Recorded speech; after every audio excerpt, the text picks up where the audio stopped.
جو غیر مہاجر آبادیاں ہیں ان میں حلقہ بندیاں جو کی گئی ہیں بہت کم ووٹوں کے اوپر ان کی نمائندگی ہے. ہمارے ہاں 70,000 کے اوپر ایک یونین کونسل ہے, 90,000 پر بھی ہے. ایک احتجاجی مظاہرہ رکھ رہے ہیں اور اسی کی دعوت دینے آئے تھے. جو 9 تاریخ کو یہ پروٹیسٹ کرنے جا رہے ہیں اور جو انہوں نے دعوت دی ہے, تو میں نے ان کو کہا ہے کہ مہاجر قومی موومنٹ جو اس شہر کے مشترکہ ایشوز ہیں جن کے اوپر ہم سب کو مل کر آواز اٹھانی ہے, اس میں انشاءاللہ تعالی ہم بھی شریک ہوں گے. وہ الیکشن کے نتائج پر وہ حلقہ بندیاں براہ راست اثر انداز ہوں گی. پری پول ریگنگ ہو چکی ہے. بنیادی جو مہاجر قوم کا مسئلہ ہے کہ ظاہر ہے انہیں کم گنا گیا, ان کے حلقہ بندیاں کر کے ان کو ان کے صحیح نمائندگی سے محروم کرنے کی کوشش. جہاں پر کراچی کے مستقل باشندے جن علاقوں میں رہتے ہیں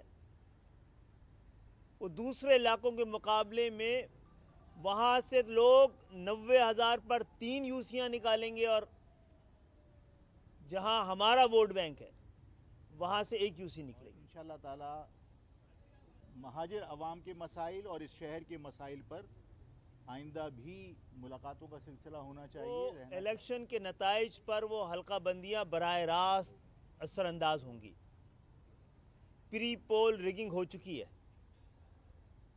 ایک ہی شہر میں کچھ یونین کونسلیں 25 سے 30 ہزار پہ ہیں اور کچھ 80 سے 90 اور 95 ہزار ہیں, کچھ 1 لاکھ کے قریب بھی ہیں. تو جہاں پر کراچی کی مستقل باشندے جن علاقوں میں رہتے ہیں وہ دوسرے علاقوں کے مقابلے میں وہاں سے لوگ 90,000 پر 3 یوسیاں نکالیں گے, اور جہاں ہمارا ووٹ بینک ہے وہاں سے 1 یوسی نکلے گی. تو اس پہ ایک مشترکہ آواز کی ضرورت تھی, بڑی توانا آوازوں کی ضرورت تھی, مل کے آواز لگانے کی ضرورت ہے. اسی لیے ہم مہاجر قومی موومنٹ کے پاس بھی آئے ہیں کہ اس آواز میں آواز ملائیں, اور 9 تاریخ کو ہم حلقہ بندیوں کے حوالے سے ایک احتجاجی مظاہرہ رکھ رہے ہیں اور اسی کی دعوت دینے آئے تھے. بہت بہت شکریہ.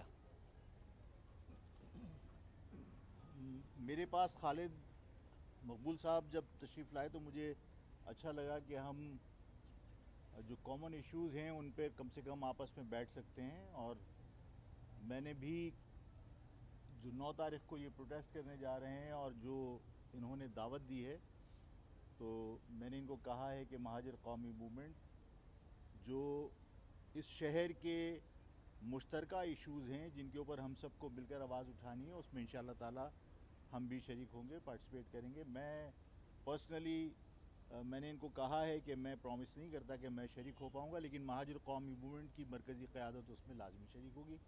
اور خالد بھائی اور ان کے رفقا جو یہاں تشریف لائے, اور اس بنیادی جو مہاجر قوم کا مسئلہ ہے کہ ظاہر ہے انہیں کم گنا گیا, ان کے حلقہ بندیاں کر کے ان کو ان کے صحیح نمائندگی سے محروم کرنے کی کوشش کی گئی. ان ایشوز کے اوپر ظاہر ایک گفتگو ہوئی ہے, اور انشاءاللہ تعالی مہاجر عوام کے مسائل اور اس شہر کے مسائل پر آئندہ بھی ملاقاتوں کا سلسلہ ہونا چاہیے, رہنا چاہیے. یہ بات اس چھوٹی سی نشست میں گفتگو جو ہوئی اس میں ہوئی ہے, اور انشاءاللہ تعالی یہ سلسلہ جاری رہے گا. بہت بہت شکریہ.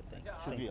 طالب بھائی یہ بتا دیے گا کہ آپ ہمیشہ سے یہ کہتے رہے ہیں, ایم کیو ایم کا پرانا موقف ہے کہ آفاق احمد نے مہاجروں کو شہید کروایا, قتل کرایا, ایکسپائر جو بھی بولے. یار یہ موقع نہیں ہے. جی بولیے. اب آپ کو ایسی کیا ضرورت پیش آ گئی کہ آپ پھر آفاق احمد کے پاس آئے واپس؟ دیکھیں, تاریخ کا اپنا ایک سفر ہے, اور آگے بڑھنے کے لیے بہت ساری چیزوں کو, اس میں شاید بہت سارے ایسے لوگ بھی ہوں جو براہ راست متاثر ہوئے ہوں, ہماری جانب سے بھی ان کی جانب سے بھی.